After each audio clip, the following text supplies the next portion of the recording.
Combien d'histoires familiales ont été marquées par ces deux pays? La France et l'Algérie se mêlent pour les descendants de pieds noirs, de harkis, d'immigrés ou tout simplement d'appelés du contingent. Bref, combien sommes-nous encore aujourd'hui à avoir quelque chose d'Algérie en nous? 3 minutes pour mieux comprendre. On regarde tout cela.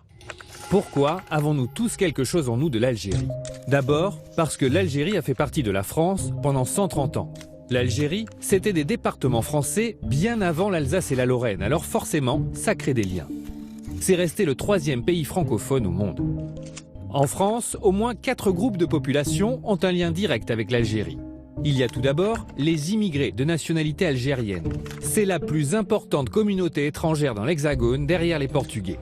En 2015, selon l'INSEE, on comptait 790 000 immigrés d'origine algérienne. En utilisant de savants calculs de démographes et en tenant compte des seconde et troisième générations nées en France et donc de nationalité française, on estime à environ 2,3 millions les personnes issues de l'immigration algérienne. Viennent ensuite les pieds noirs.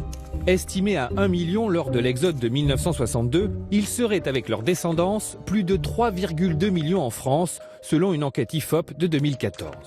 Quant aux harkis, même s'il est difficile d'avoir des chiffres précis, 90 000 d'entre eux seraient arrivés en France après 1962. Aujourd'hui, selon les associations qui défendent leurs droits, ils constitueraient une communauté de plus de 500 000 personnes. Mais il ne faut pas oublier les appelés du contingent. Ces jeunes Français qui avaient 20 ans entre 1954 et 1962 et qui ont été envoyés faire la guerre sans y être préparés. Ils étaient 1,3 million pendant la guerre et toujours grâce à nos savants calculs de démographes, on peut estimer qu'ils ont engendré 5 millions d'héritiers sur 2 générations. Et quand on additionne tout ça, ça donne près de 10 millions de Français, liés de près ou de loin à l'Algérie, soit un Français sur 6. Autant dire qu'il est difficile de ne pas se sentir concerné.